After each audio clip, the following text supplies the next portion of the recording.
आज के सेशन में हम देखेंगे कि एम्पिरिकल फार्मूला को कंबस्टन एनालिसिस से किस तरह से फाइंड किया जाता है। तो ये देखने से पहले मैं आपको इंट्रोड्यूस करवाता हूँ कि कंबस्टन एनालिसिस क्या होता है। ये लफ्ज़ कंबस्टन होता है, कंबस्टन का मतलब होता है किसी चीज़ को जला देना। तो कोई भी ऑर्गेनिक कंपाउंड है उसको हमने जलाया और जलाने के बाद उसका जो एम्पिरिकल फार्मूला हम जो कैलकुलेट करेंगे, फाइंड करेंगे, वो हमारे पास कंबस्टन एनालिसिस कहलाएगा। To determine the empirical formula of any organic compound by burning the substance, this is called combustion analysis। तो किसी चीज़ को जलाकर जो फार्मूला कैलकुलेट किया जाता है एम्पिरिकल फार्मूला, तो वो हमारे पास कंबस्टन एनालिसिस कहलाता है। अब कंबस्टन एनालिसिस का जो प्रिंसिपल होता है वो क्या होता है। अब सबसे पहले तो इसको हम देखते हैं सोल प्रोडक्ट। सोल वर्ड का मतलब होता है मेन प्रोडक्ट। मेन प्रोडक्ट दो ही होते हैं किस चीज़ को अगर हम जलाते हैं, तो एक तो कार्बन डाइऑक्साइड पैदा होती है और दूसरी हमारे पास पानी के मॉलिक्यूल्स पैदा होते हैं। और इसका अब हम अमल देखते हैं, प्रोसीजर किस तरह से होता है।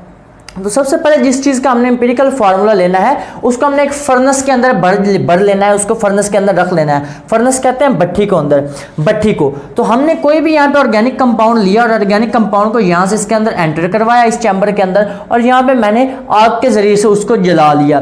जब उसको मैंने जलाया तो तीन चीज़ें पैदा होती हैं। एक तो मेरे पास ऐश पैदा होगी, राख जिसे कहते हैं, दूसरा आपके पास पानी पैदा होगा और तीसरी चीज़ आपके पास कार्बन डाइऑक्साइड पैदा होगी। अब आपके पास जो पानी सबसे पहले पैदा हुआ है तो मैग्नीशियम, और हमारे पास ClO2 का यहाँ पे हमने एक रिएजेंट यूज़ किया हुआ है जो पानी को यहाँ से एब्जॉर्ब करवा लेगा।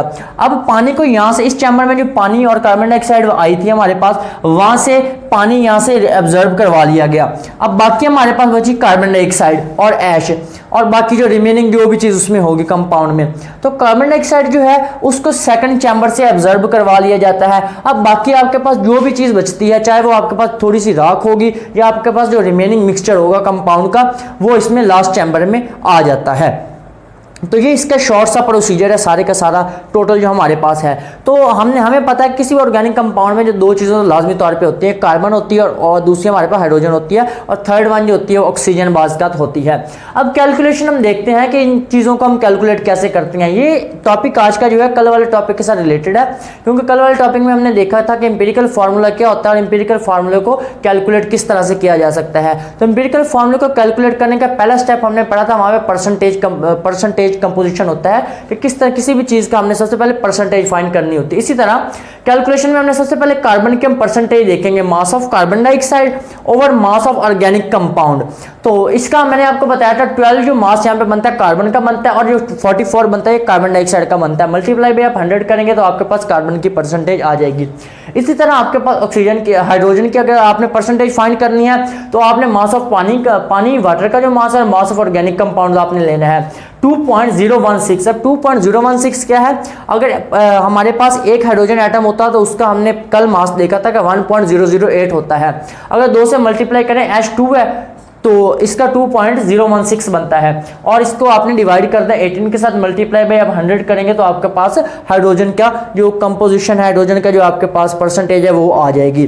अब थर्ड वन जो कंपाउंड हमारे पास है, थर्ड वन जो एलिमेंट है वो ऑक्सीजन है कि ऑक्सीजन का हमने किस तरह से फाइंड करना है। क्योंकि कंबस्टन का जो अमल होता है जलाने का, उसमें ऑक्सीजन जो होती है वो फ्री स्टेट में माहौल में मौजूद होती है, तो इसलिए हमने 100 में से माइनस कर लेना है। अब टोटल परसेंटेज जितनी भी मेरे पास कार्बन की आई है या जितनी भी मेरे पास हाइड्रोजन की परसेंटेज आई है उसका टोटल जो होगा उसको मैं 100 से माइनस कर लूंगा, तो मेरे पास जो जवाब आएगा वो ऑक्सीजन की परसेंटेज हो जाएगी।